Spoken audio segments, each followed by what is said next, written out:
mentioned in a statement that we might turn into a beggar state. In your meetings with several officials, do they realize that this might be a fact? Adam, thank you. I think there's a general understanding that if Lebanon's leaders in parliament do not take action on needed reforms very quickly that address the needs of the people of Lebanon, they're headed towards a failed state. And we have to do our best to try to work with them to understand this, and I feel there's a generally an understanding of that. Okay. You need to look at something? Yeah, I can add another sentence to it Okay. if you want me to. So also I should mention that the international community is not going to bail out Lebanon. You will recall that the French ambassador last week said that the international community is now turning away from Lebanon as it faces other international problems.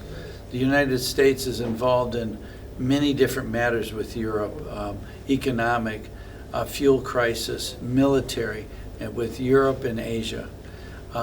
You saw the visit by President Biden, and you can see now that the U.S. is really being focused on many other issues.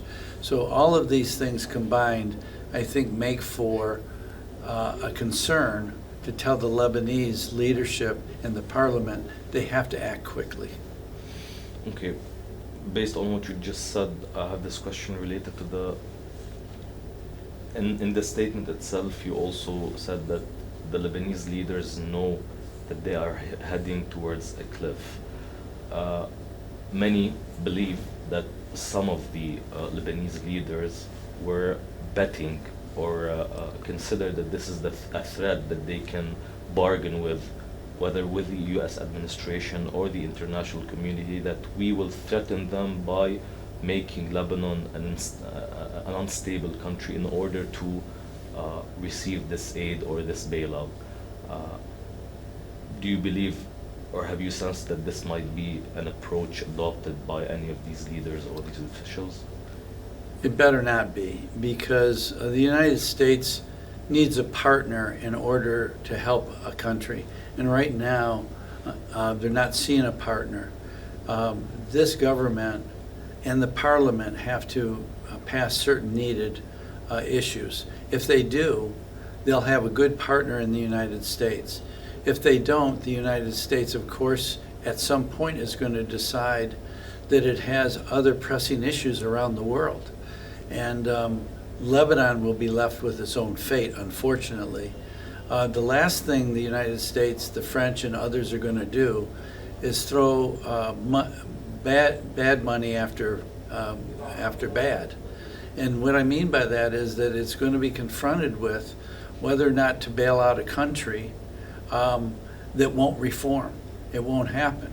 We will then be left with, quite frankly, the question of how can the United States focus on the Lebanese people and their needs and their community needs, and not on the government. Okay, and the reforms that you are talking about are mainly related to the reforms stated by the IMF level staff agreement. Is that true? Exactly. We're encouraged to hear today that the Parliament and the government are very focused on the IMF reforms and the prerequisite conditions that have to be met before they can close an IMF deal. So we're hoping that in the coming weeks, the government will take action on 2 or 3 important IMF reform needs to move ahead. The world is looking and waiting, and we hope that this time the government will show that it takes action. As you know, there's a presidential election coming up in the fall. So the next 6 weeks before September are going to be vital in terms of the government passing IMF reforms. Have you had any recommendations, or have you had any shared thoughts with the Lebanese officials concerning the approach of the demarcation negotiations? On the maritime border discussions, let me just say that Lebanon is a sovereign country, and it's going to make its own decisions. The American Task Force on Lebanon, which cares a great deal about Lebanon and its people, do not get involved in sovereign decisions like this. Now, here's what I've heard. I've heard that there has been a very good negotiation, a good give and take between the parties to find a win-win solution. And it seems that each side should realize that they have to give up something in order to get something. I think this process has been good. They need to close on the deal, though, in my opinion, in their best interest. They need to find middle ground to do that. If they don't close on this deal now, I fear that one party will go ahead with their development plans in whatever territory they have ownership to, while the Lebanese don't get to drill for another decade or two.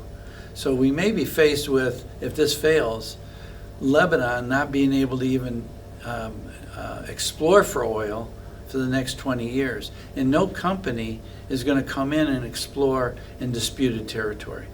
So it's in Lebanon's interest now to close on that deal. Of course, like I said, it's in their sovereign interest to do what's best, and both parties are going to have to realize that they need a win-win, a deal that gives something to each side. Last question, if I may. Do you have any concerns about the move made by Hezbollah to threaten the entire security region in relations to the maritime border negotiations? Well, let me just pick up on what I said. There seems to be a good give and take going on now. The parties are trying to find the right solution. That is what is needed. Discussions between the parties to reach resolution. That's the way we operate in the world. We don't militarily threaten one another, and we should not see military threats while this negotiation is going on in a robust manner by any party. So I don't think it's helpful as they continue to talk. Mr. Grasser, thank you so much. Thank you, Adam. As a country, as a government, as a state, either the authorities or the leaders chose not to take the solution way. Or failed state or whatever. And that's what happens to those states. They face humanitarian crisis. That the Lebanese have a very strong family connection. And so if we get to the country falling off the cliff, I feel as though their plan B, there's a social structure, is going to be, how do you develop the sustainability at the local level?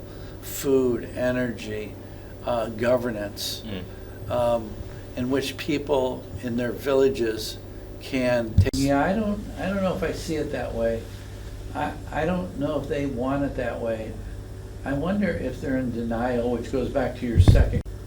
I think it's more that than saying they want a world food program. I think that they're mistakenly thinking that we won't let them down.